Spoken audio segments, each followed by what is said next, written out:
नमस्कार दोस्तों, civil service institute में एक बार फिर से आप सभी का स्वागत है।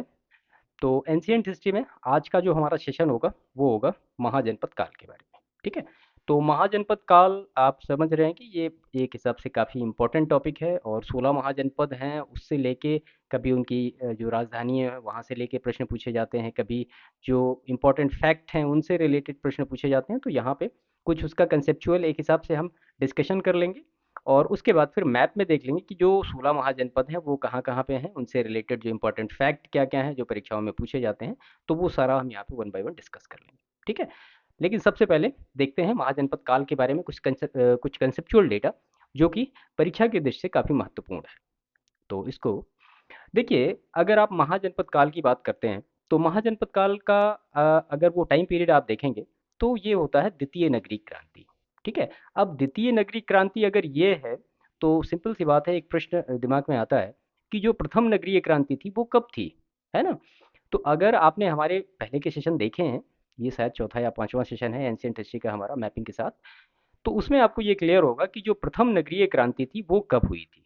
आप हमें कमेंट करके बताइएगा कि प्रथम नगरीय क्रांति कब थी। महाजनपद काल जो था ये द्वितीय नगरीय क्रांति थी, जो कि 600 बीसी के आसपास का टाइम पीरियड रहा। अभी मैं आपको समझाता हूँ कि लोहे की खोज से कैसे नगरीय क्रांति हुई, उसके बारे में डिटेल हम समझेंगे। लेकिन सबसे पहले हम ये देख लेते हैं कि जो लौह युगीन सभ्यता रही वो सबसे पहले पूरे विश्व में कहाँ पे रही। तो सबसे पहले जो लोहे का प्रयोग किया गया वो हित्ती सभ्यता के द्वारा किया गया 1800 से लेके 1200 बीसी के आसपास। ठीक है। उसके बाद फिर अफगानिस्तान में आया 1200 से लेके 1000 बीसी के आसपास।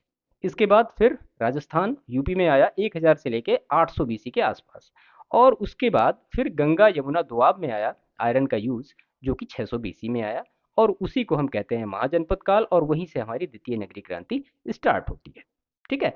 आइए हम समझते हैं कि जो नगरीय क्रांति है वो लोहे का प्रयोग करके कैसे होती है। ठीक है। तो देखिए यहाँ पे सबसे पहले लोहे की खोज हुई। उसके बाद लोहे का प्रयोग हुआ। ठीक है। तो लोहे के प्रयोग से क्या हुआ, कृषि जो है वो उन्नत हो गई। जाहिर सी बात है भाई, हल होंगे और सारी चीजें होंगी तो कृषि उन्नत होगी ही होगी। अब जब उन्नत कृषि होने लगी तो उत्पादन जो था वो ज़्यादा होने लगा, या उत्पादन आप ये कह सकते हैं कि उत्पादन का अधिशेष होने लगा, यानी उत्पादन जो था वो बचने लगा। अब जब उत्पादन बचने लगा तो उसमें फिर क्या हुआ, उनको सेफ रखने के लिए और सारी चीज़ों को करने के लिए उद्योग धंधों में क्या हुई, वृद्धि हो गई।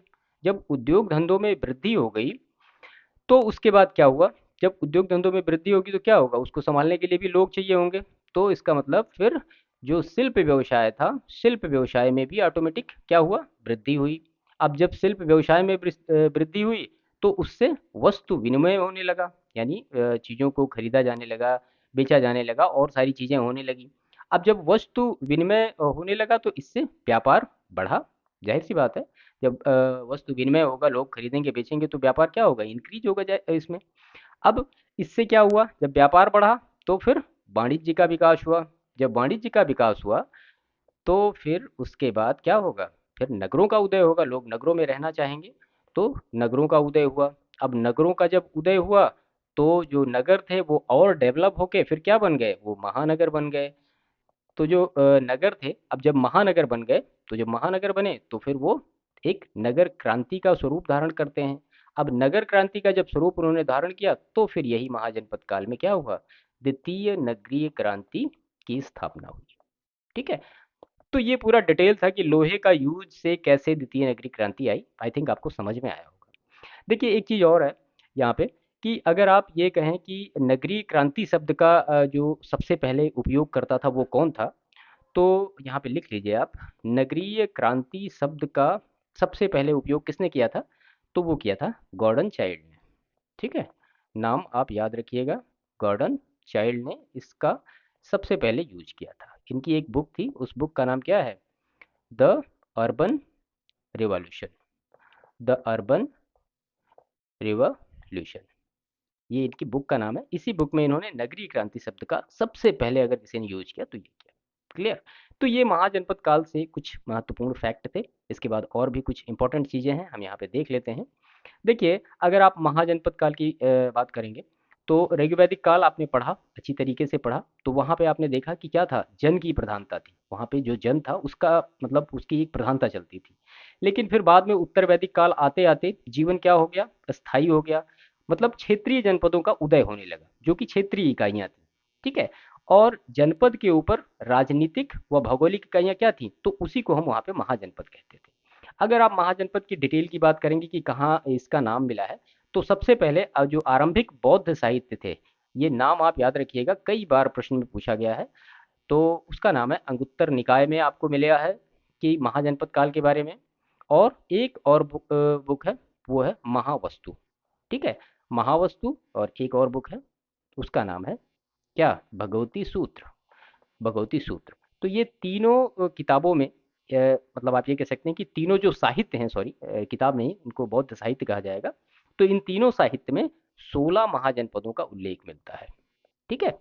तो ये आप याद रखिएगा कि 16 महाजनपदों का उल्लेख कहाँ कहाँ मिलता है, तो ये तीन बौद्ध साहित्य हैं जो कि यहाँ पे मिला, जो कि है अंगुत्तर निकाय, महावस्तु और भगवती सूत्र। भगवती सूत्र क्या है, ये जैन साहित्य है, बाकी ये जो दोनों हैं ये बौद्ध साहित्य है। यहाँ पे लिख भी दीजिए, ये जैन साहित्य है, बाकी ये दोनों बौद्ध साहित्य है। ठीक है। अब देखिए, अगर आप ये देखें कि जो अधिकांश राजतंत्रीय शासन की व्यवस्था थी, जो 16 महाजनपद थे, उत्तर भारत में जो 10 प्रमुख गण राज्य थे वो कौन कौन से थे, उनकी डिटेल हम यहाँ पे कर लेते हैं, क्योंकि महत्वपूर्ण है वो। तो यहाँ पे तो जो 10 प्रमुख गणराज्य थे वो कौन थे, तो 10 प्रमुख गणराज्य कौन कौन से थे, हम यहाँ पे उनको नोट करते हैं। 10 प्रमुख गणराज्य। तो पहला जो था वो कौन सा था, वो कपिलवस्तु के शाक्य थे। ठीक है। तो पहले जो थे वो कपिलवस्तु के शाक्य। दूसरे कौन से थे, इसमें आएंगे, जो आएंगे अलकप्प के बुली। अलकप्प के कौन से थे, तो इनका नाम था बुली। इस तरह से होगा, देखिए एक मिनट, बुली ऐसे लिखा जाएगा, अलकप्प के बुली। तीसरे जो थे वो राम ग्राम के कोलीय। और इसके बाद जो फोर्थ पे थे वो थे मल, यानी पावा के मल। इसके बाद पांचवें नंबर पे थे वैशाली के लिच्छवी। वैशाली के लिच्छवी। उसके बाद छठे नंबर पे सुषुमार, सॉरी सुमसुमार गिरी। सुमसुमार गिरी के, इनका नाम था मग। ठीक है। सुमसुमार गिरी के मग। सातवां था केसपुत्र के कलाम। केसपुत्र के कलाम। और उसके बाद आठवां कुशीनारा के मल, सॉरी कुशीनारा के मल, कहाँ के, कुशीनारा। ठीक है। कुशीनारा के मल। और 9वें नंबर पे हम यहाँ पे देखते हैं पिपलीवन के मौर्य। पिपलीवन के मौर्य। और 10वें नंबर पे कौन, मिथिला के विदेह। ठीक है। तो ये जो थे, ये 10 गणराज्य थे उत्तर भारत में, मिथिला के विदेह। ठीक है। इनका नाम आप याद रखिएगा, कई बार प्रश्न में इस तरह से पूछे जाते हैं। तो ये पूरी डिटेल थी, जो कि उत्तर भारत में 10 प्रमुख गणराज्य थे। तो यहाँ पे ये पूरा डिटेल डिस्कशन हो। इसके बाद हम अपने मैप को देखते हैं कि अब मैप में कौन कौन से जो महाजनपद हैं वो आ रहे हैं, उनके बारे में डिटेल में और सारी चीज़ों को समझते चलते हैं। कि जैसे मान लिया कुरु है, तो कुरु की क्या इंपॉर्टेंस रही है, कहाँ पे रहा है, और सब कुछ। तो सबसे पहले इसमें हम कुरु के बारे में बात करते हैं कि कुरु जो महाजनपद था वो कहाँ था। तो आप देख रहे हैं यहाँ पे, ये यूपी का पार्ट होगा, है ना। तो कुरु जो महाजनपद था वो यूपी में था। और वर्तमान में अगर इसका प्लेस आप देखेंगे तो वही ये दिल्ली मेरठ और थानेश्वर के आसपास का एरिया पूरा पड़ेगा, है ना। दिल्ली मेरठ थानेश्वर का क्षेत्र है। इसे इंद्रप्रस्थ यानी हस्तिनापुर के भी नाम से जाना जाता है। तो इसे इंद्रप्रस्थ या फिर हस्तिनापुर, हस्तिनापुर के भी नाम से जाना जाता है। और इसे कुरु जन की राजधानी के रूप में भी चिन्हित किया गया है। यहाँ के लोगों की अगर बात करेंगे तो अपनी शारीरिक और बौद्धिक शक्ति के लिए प्रसिद्ध थे। जो यहाँ के लोग थे, अपनी शारीरिक और बौद्धिक शक्ति के लिए प्रसिद्ध थे। कहाँ के लोग? कुरु के लोग। ठीक है। देखिए यहाँ से द्वितीय शहरीकरण तथा उत्तर वैदिक कालीन संस्कृति के भी प्रमाण मिलते हैं। तो द्वितीय शहरीकरण के बारे में हम ऊपर बात कर चुके हैं। कुरु राज्य का जो संबंध था वो युधिष्ठिर के परिवार से था। किसके परिवार से था? युधिष्ठिर के परिवार से था कुरु राज्य का संबंध। ठीक है। और कुषाण काल में ये जो मार्ग था ये मुख्य व्यापारिक मार्ग पे पड़ता था, तो उस समय काफी इसका एक इम्पोर्टेंस था। अर्थशास्त्र में अन्य ग्रंथों में कुरु को क्या कहा गया है? ये नाम इम्पोर्टेंट है, तो उसको कहा गया है राज शव दोय जिहिन। नाम आप मैं यहाँ लिख देता हूँ, राज शव दोय जिभिन। ठीक है। तो ये नाम आप याद रखिएगा, अर्थशास्त्र में जो कहा गया है ये नाम कुरु के लिए यूज किया गया है। ठीक है। तो ये कुछ महत्वपूर्ण चीजें थी कुरु के बारे में। इसके बाद हम सूरसेन के बारे में देखते हैं यहाँ पे। तो सूरसेन कहाँ पे होगा? सूरसेन मथुरा में होगा, जाहिर सी बात है। आप देख रहे हैं यहाँ पे ये एरिया है ना। तो सूरसेन यूपी में कहाँ पे होगा? ये मथुरा जिले में स्थित होगा। और सूरसेन महाजनपद जो था उसकी राजधानी जो थी वो क्या थी? इसकी राजधानी जो थी वो क्या थी? वो मथुरा थी। ठीक है। महाभारत तथा पुराणों के अनुसार मथुरा के शासक को क्या कहा जाता था? तो उनको यदुवंशीय कहा जाता था। यदुवंशीय कहा जाता था यहाँ के शासकों को। और बुद्ध काल में यहाँ के शासक जो थे वो अवंती पुत्र को बुद्ध का प्रमुख शिष्य माना जाता है। तो यहाँ का जो शासक था अवंती पुत्र, इसको बुद्ध का प्रमुख शिष्य माना जाता है। ठीक है। बुद्ध का प्रमुख शिष्य माना जाता है। एक बुक का नाम है मध्यम निकाय। तो इस बुक से ये पता चलता है कि अवंती पुत्र का जो जन्म था, बुक का नाम मैं यहाँ पे लिख देता हूँ, मध्यम निकाय। इस बुक से ये पता चलता है कि जो अवंती पुत्र का जन्म हुआ था, ये जो अवंती पुत्र हैं, ये अवंती नरेश चंड प्रद्योत की कन्या से हुआ था। चंड प्रद्योत की कन्या से इनका जन्म हुआ था। किसका जन्म? अवंती पुत्र का, जो कि बुद्ध के मतलब प्रमुख शिष्य थे। और इसमें अगर महत्वपूर्ण चीजें देखें तो प्राचीन यूनानी लेखक इस राज्य को क्या कहते थे? थूर सेनाई, तथा इसकी राजधानी को मोथेरा कहते थे। इंपॉर्टेंट फैक्ट है। तो यूनानी लेखक सूरसेन को क्या कहते थे? थूर सेनाई। और इसकी जो कैपिटल यानी राजधानी को क्या कहते थे? मोथेरा। ठीक है। तो ये कुछ महत्वपूर्ण चीजें थी सूरसेन के बारे में। इसके बाद हम पांचाल के बारे में डिटेल देखते हैं। तो पांचाल जो है ये यूपी में है। और बरेली, बदायूं, फर्रुखाबाद, ये सारा जो टोटल जिला होगा इसमें सम्मिलित होगा। इसके पहले सेशन में हम देख चुके हैं, ये पांचाल है, सॉरी पंचाल नहीं पांचाल है। ठीक है। जो पांचाल था वो दो पार्ट में डिवाइड था, एक उत्तरी पांचाल और दक्षिणी पांचाल। उत्तरी पांचाल की राजधानी अहिछत्र और दक्षिणी पांचाल की राजधानी क्या? जो कि कंपिल, जो कि फर्रुखाबाद में कंपिली या कंपिली के नाम से जाना जाता है। देखिए द्रौपदी का अगर आप नाम देखें तो वो भी उनको क्या कहा जाता था? उनको पांचाली कहा जाता था। तो पांचाल क्या था? एक मूलतः राजतंत्र था। ठीक है, मूलतः राजतंत्र था। लेकिन मतलब ऐसा माना जाता है कि कौटिल्य के समय तक ये एक गणराज्य हो गया था। ठीक है। और महाजनपद का वर्णन बौद्ध और जैन साहित्यों में मिलता है। किसका? इस महाजनपद का। बौद्ध और जैन साहित्यों में पांचाल महाजनपद का उल्लेख मिलता है। क्लियर। इसके बाद हम वत्स महाजनपद के बारे में डिटेल में देखते हैं। तो यहाँ पे है वत्स। ठीक है। तो वत्स जो था ये उसका एक दूसरा नाम आप कौशाम्बी के रूप में जानते हैं उसको। ठीक है। तो वत्स महाजनपद अभी आपका अगर स्पेस देखें उसका तो इलाहाबाद का क्षेत्र और ये सारे पड़ेगा। तो वत्स की जो राजधानी थी वो क्या थी? वो कौशाम्बी थी। विष्णु पुराण के अनुसार कुरु शासक निचुक्ष, नाम थोड़ा सा अलग है, इसका नाम है निचक्षु, सॉरी निचक्षु ने अपनी इसको राजधानी बनाया था। किसको? वत्स को। ठीक है। और कौशाम्बी प्रसिद्ध व्यापारिक नगर था और पूर्वी भारत के व्यापारिक मार्ग पर पड़ता था, इस वजह से ये एक व्यापारिक नगर था। यहाँ पे एक महत्वपूर्ण चीज़ है कि काफ़ी यहाँ पर बौद्ध मठ हैं, लेकिन जो इम्पोर्टेंट बौद्ध मठ है उसका नाम है घोषिताराम मठ। ठीक है।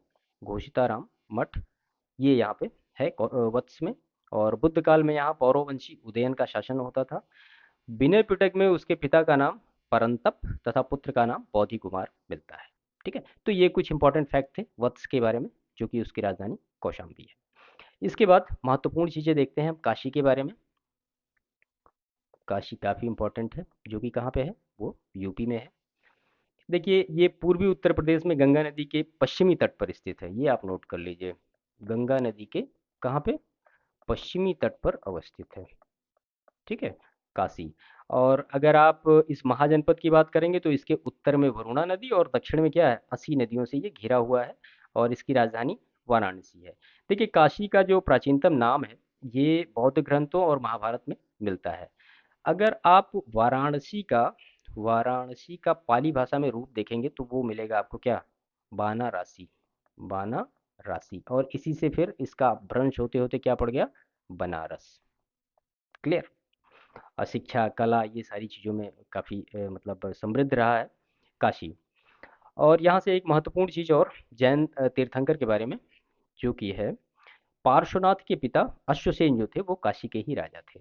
ठीक है, तो पार्श्वनाथ के पिता जो थे अश्वसेन, वो काशी के राजा थे। क्लियर। बाकी घाट यहाँ पे बहुत सारे हैं, जिसमें कि कुछ महत्वपूर्ण जो घाट हैं वो दशाश्वमेध घाट है, फिर मणिकर्णिका घाट है। और बौद्ध ग्रंथों में काशी और कौशल के बीच दीर्घकालिक संघर्ष को बताया गया है, उसका विवरण मिलता है। किसके किसके बीच में, काशी और कौशल के बीच में। कहाँ पे ये डिटेल मिलती है, तो ये बौद्ध ग्रंथों में मिलती है। काशी के जो सर्व प्रमुख शासक थे, इनका नाम था ब्रह्म दत्त ने कौशल पर विजय प्राप्त की, लेकिन बाद में काशी, कौशल और मगध के मध्य क्या बन गया, एक बफर स्टेट बन गया। ठीक है, तो ये कुछ महत्वपूर्ण चीजें थी काशी के बारे में। इसके बाद हम नेक्स्ट देखते हैं अपना, जो कि है चेदी। तो चेदी कहाँ है, ये यहाँ पे है, और ये यूपी में है। ठीक है, तो ये जो चेदी है ये यूपी में है। ठीक है, यहाँ पे इसके बारे में पूरी डिटेल समझते हैं। ये यमुना नदी के तट पर स्थित है। शुक्तमती, क्या नाम है, शुक्तिमती जो था वो यहाँ की राजधानी थी। अगर आप वर्तमान में देखें तो लगभग बांदे जिले में ये अवस्थित आपको मिलेगा चेदी। ठीक है, इसके बाद नेक्स्ट हम देखते हैं, जो कि है हमारा अश्मक। यहाँ पे देख रहे हैं, ये अश्मक है। अब अश्मक कहाँ पे पड़ेगा, तो आप समझ सकते हैं मैप को देख के कि ये महाराष्ट्र में पड़ेगा, है ना। तो अश्मक जो होगा वो महाराष्ट्र में होगा। और यह महाजनपद किस नदी के किनारे है, तो ये गोदावरी नदी के तट पर स्थित है। ठीक है, और नर्मदा नदी के दक्षिण में ये स्थित है। क्लियर। ग्रीक जो लेखक थे इसे क्या कहते थे, तो इसे प्लीथान या पोथान कहते थे। प्लीथान या पोथान कहते थे किसको, अश्मक को। ग्रीक जो राइटर थे, ग्रीक लेखक ये कहते थे उसको। बुद्ध काल में अवंती के राजा ने इसे अपने राज्य में मिला लिया था, और इसकी राजधानी जो है वो है पैठन या क्या, प्रतिष्ठान। ठीक है, तो ये अस्मक के बारे में डिटेल था। इसके बाद हम अवंती के बारे में देखते हैं। अवंती जो है वो एमपी में है। ठीक है, अगर आप इसकी डिटेल के बारे में कहें तो मध्य प्रदेश के उज्जैन से लेकर नर्मदा नदी तक का ये विस्तृत है। अवंत को जो बेत्रवती नदी है, बेत्रवती नदी ये दो पार्ट में डिवाइड करती है।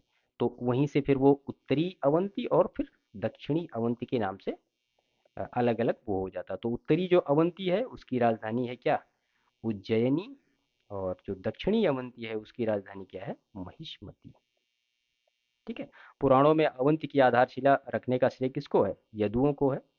यदुओं के हैहय वंश को दिया जाता है। ठीक है, और उज्जैनी की पहचान फिर वही उज्जैन नगर से की जाती है। और बुद्ध काल में यहाँ का जो राजा था वो कौन था, प्रद्योत। राजा प्रद्योत था यहाँ का। और बिंबिसार ने अपने जो क्या कहते हैं वहाँ का राजवैद्य था जीवक, उसको मतलब इसके इलाज के लिए भेजा था। आपने ये पहले से पढ़ा। मगध नरेश शिशुनाग द्वारा अवंती को अंतिम रूप से पराजित किया गया था। ठीक है, तो शिशुनाग ने अवंती को फाइनली पराजित किया था। और यहाँ महाकालेश्वर जो मंदिर है वो आप जानते हैं उज्जैन में है स्थित है। ठीक है, तो ये अवंती के बारे में कुछ महत्वपूर्ण डिटेल थी। इसके बाद जो है वो है मत्स्य जनपद। तो मत्स्य जनपद कहाँ होगा, वो राजस्थान में होगा। देखिए अगर मत्स्य जनपद का प्रेजेंट टाइम का एरिया आप देखेंगे तो वही जयपुर, भरतपुर, अलवर का क्षेत्र पड़ेगा। इसकी राजधानी की बात करेंगे तो आपको मिलेगा क्या, विराट नगर। और मत्स्य महाजनपद के बाद इसको मतलब इस महाजनपद को बाद में मगध में मिला दिया गया था। अशोक का यहाँ से लघु शिलालेख मिला है। कहाँ से? लघु शिलालेख मिला है मत्स्य से। ठीक है। इसके बाद नेक्स्ट हम देखते हैं कंबोज, जो कि कहाँ है? ये कश्मीर में पड़ेगा और उत्तरी पश्चिमी कश्मीर में लगभग अवस्थित है। इसकी राजधानी क्या है? तो राजपुर या हाटक इसकी राजधानी है। कहाँ की? कंबोज की। कौटिल्य ने कंबोजों को क्या कहा है? एक नाम दिया है, तो वार्ता शस्त्रोपजीवी। वार्ता शस्त्रोपजीवी, ये नाम किसने दिया है? ये कौटिल्य ने नाम दिया है। कहाँ के लोगों के लिए? कंबोज के लोगों के लिए। मतलब ये कि कृषि, पशुपालन, वाणिज्य शास्त्र द्वारा जीविका चलाने वाले लोगों को कंबोज या इस तरह से कहा जाता था। यहाँ के दो महत्वपूर्ण शासक थे। वो एक का नाम था क्या? चंद्रवर्धन, और दूसरे का नाम था सुदक्षिण। ठीक है। तो ये कुछ महत्वपूर्ण डिटेल थी जो इस मैप में हमने लिया। कंबोज है, सूरसेन, कुरु, मत्स्य, पांचाल, ये हो गया। इसके बाद भी कुछ थोड़े डिटेल बचे हुए हैं जो कि इंपॉर्टेंट है, तो यहाँ पे उनको भी हम वन बाय वन देखते हैं। ठीक है।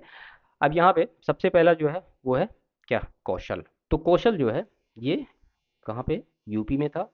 और कौशल महाजनपद को सरयू जो थी वो दो भागों में डिवाइड करती थी। सरयू नदी है वो दो भागों में उसको डिवाइड करती थी। एक पे उत्तरी कौशल एक तरफ हो गया, और उसके बाद दूसरा दक्षिणी कौशल हो गया। ठीक है। तो उत्तरी कौशल की जो आरंभिक राजधानी थी वो क्या थी? तो वो थी श्रावस्ती, जिसको कि सहित महत भी कहा जाता है। और दक्षिणी जो कौशल था उसकी राजधानी क्या थी? वो थी कुशावती। ठीक है। प्रसेनजीत तथा विद्युदान के प्रयास से कौशल राज्य का विस्तार हुआ था। इसके बाद और कुछ महत्वपूर्ण फैक्ट की बात करेंगे तो आप ये कह सकते हैं कि चंद्रगुप्त विक्रमादित्य के टाइम पीरियड में ये काफ़ी एक इम्पोर्टेंट मतलब नगर रहा है, महत्वपूर्ण नगर रहा है।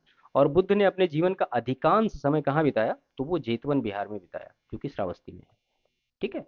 तो बुद्ध ने अपने जीवन का अधिकांश समय कहाँ बिताया? तो कौशल महाजनपद में बिताया। क्लियर? देखिए, प्रसेनजीत का अजात शत्रु के साथ युद्ध हुआ। अब प्रसेनजीत वो कौशल का राजा था, और अजात शत्रु जो था वो कहाँ? वो मगध का राजा था। जिसमें पहली बार तो अजात शत्रु क्या हुआ? विजयी रहा, लेकिन दूसरी बार प्रसेनजीत, किंतु अंत में प्रसेनजीत ने क्या किया कि अपनी पुत्री वाजिरा का विवाह अजातशत्रु से कर दिया, और फिर बाद में अजातशत्रु ने मगध जो कि मगध का राजा था उसको, कौशल को अपने राज्य में मिला लिया। ठीक है। तो ये कहानी है, इसको आप थोड़ा सा माइंड में रखेंगे तो चीज़ें मतलब याद करने में आसानी रहती है। तो ये कौशल के बारे में कुछ महत्वपूर्ण चीज़ें थी। और इसमें और तो कुछ खास नहीं है। हाँ, बुद्ध के समय में यहाँ पे दो मठों का निर्माण हुआ था। यह ब्राह्मण धर्म और वैदिक शिक्षा का केंद्र था। कौन? कौशल। ठीक है। तो ब्राह्मण धर्म और अ, वैदिक शिक्षा का काफी प्रमुख केंद्र रहा है ये। ठीक है। इसके बाद नेक्स्ट हम देखते हैं जो कि है मल्ल।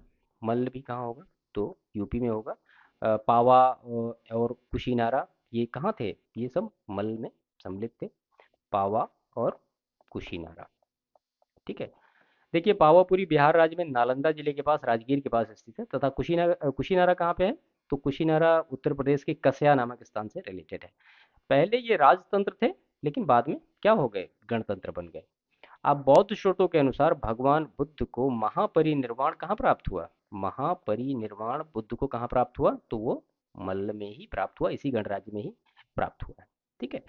पावापुरी में, पावापुरी में जो महावीर स्वामी थे, तीर्थंकर महावीर स्वामी ने, इन्होंने अपना पहला उपदेश भी दिया था। और पहला उपदेश आप लिख दीजिए यहाँ पे। पहला, ये वैसे ये सारी चीज़ें पहले डिस्कस हो चुकी हैं। पहला उपदेश महावीर स्वामी ने यही दिया था। और बाद में 468 बीसी में 72 वर्ष की आयु में यहीं पे उन्होंने निर्वाण की प्राप्ति की। किसने? महावीर स्वामी। ठीक है।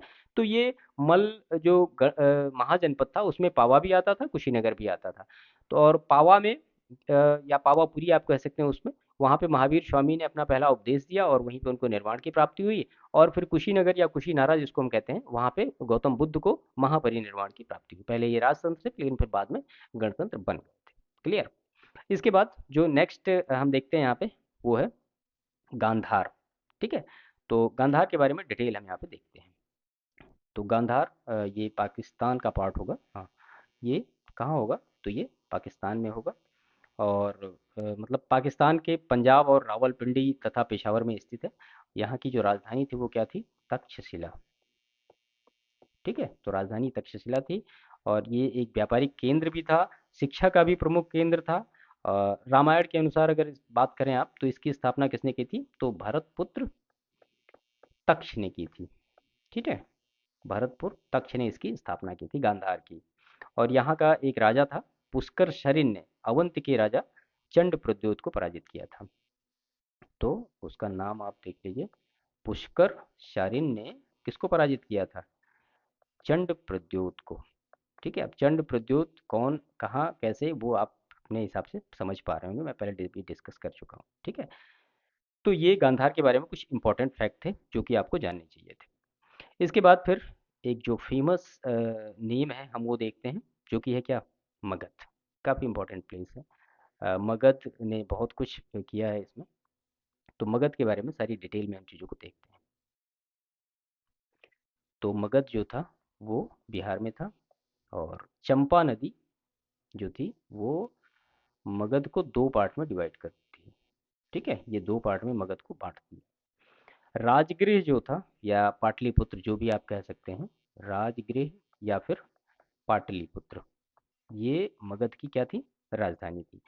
देखिए, पाटलिपुत्र में शिशुनाग, नंद, मौर्य, गुप्त वंश, ये तीनों जो चारों राजवंश हैं इनकी राजधानी रही। और पाटलिपुत्र गंगा के किनारे बसा हुआ था। और बिहार राज्य की राजधानी, मतलब आज जो पटना है, वो भी लगभग इसी को माना जाता है। मगध की जो प्राचीन राजधानी थी वो क्या थी? वो थी राजगृह, अथवा इसका दूसरा नाम है गिरि ब्रज। ठीक है, और ये 5 पहाड़ियों के बीच में स्थित है। कितने पहाड़ियों के बीच में? तो 5 पहाड़ियों के बीच में ये स्थित है।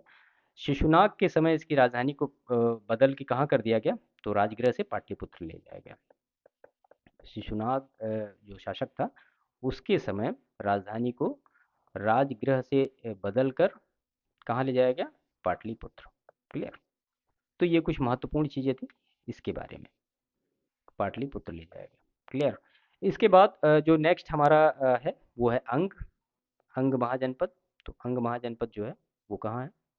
वो बिहार में है। आप देख रहे हैं मैप में भी, अंग महाजनपद बिहार में है। और अगर आप प्रेजेंट टाइम की जो देखें कि कहाँ है, तो पूर्वी बिहार में लगभग पड़ेगा, भागलपुर और मुंगेर जिले में, गंगा नदी के उत्तरी किनारे पर। गंगा नदी के उत्तरी किनारे पर ये पड़ेगा। ठीक है, महाभारत तथा पुराणों में चंपा को अंग की राजधानी बताया गया है। किसको? चंपा को अंग की राजधानी बताया गया है। और इसका प्राचीन नाम एक भी है, वो क्या है? मालिनी। ये मिलता है। बुद्ध के समय चंपा की गणना 6 सर्वश्रेष्ठ महानगरों में की जाती है। ठीक है, एक जो साहित्य है, दीर्घ निकाय, ये क्या है? ये एक जैन साहित्य है। ठीक है, या जैन ग्रंथ है, आप जो भी कहें। तो ये एक जैन ग्रंथ है। इसमें मतलब आप ये कह सकते हैं, इसके अनुसार इस नगर के निर्माण की योजना किसने की थी? तो वो की थी महागोविंद ने। महागोविंद ने इस नगर की मतलब अ, निर्माण की योजना बनाई थी। तो वो हमें कहाँ से पता चलता है? तो दीर्घ निकाय से पता चलता है। और दीर्घ निकाय क्या है? तो एक जैन ग्रंथ है। ठीक है, हुएनसांग ने इसका एक अलग नाम दिया, तो उसको कहा क्या? चेनपो। किसको? अंग को कहा क्या? चेनपो। हुएनसांग ने ये नाम दिया था। क्लियर? चलिए, इसके बाद हम देखते हैं वज्जी के बारे में। तो वज्जी ये यहाँ पे है, बिहार में ही है।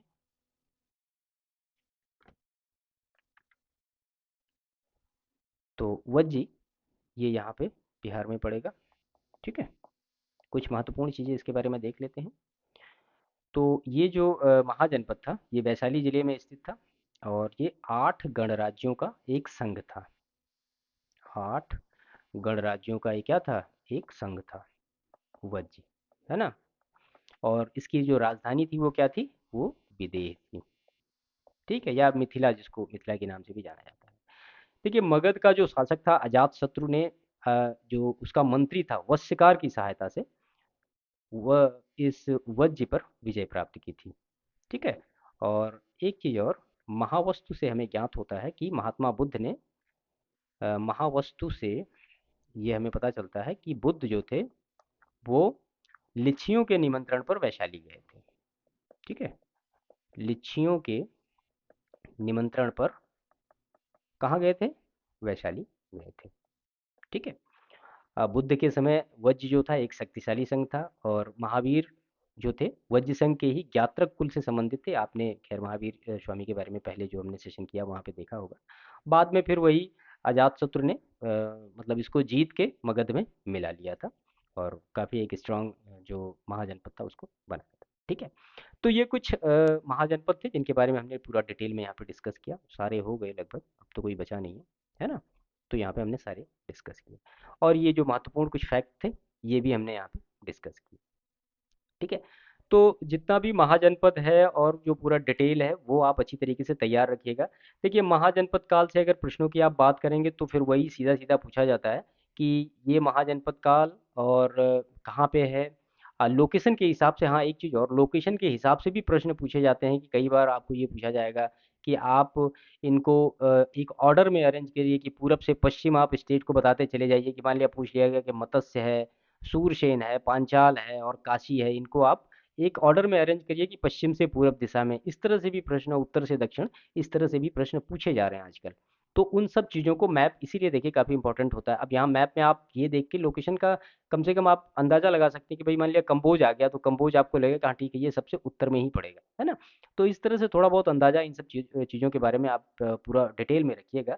बाकी अगर पहले के प्रश्नों की बात करें तो वही आता था कि मतलब महाजनपद दे दिए और फिर उनकी राजधानियाँ पूछ ली गई कि कहाँ पे है, कैसे है, या लोकेशन उनका पूछ लिया कि भाई कहाँ पे पड़ रहा है, बिहार में पड़ रहा है, उत्तर प्रदेश में पड़ रहा है, राजस्थान में पड़ रहा है, ये इंडिया में पड़ रहा है कि नहीं पड़ रहा है। गंधार है, जैसे वो गंधार अभी का अगर देखें हम तो वो पाकिस्तान में पड़ता है ना?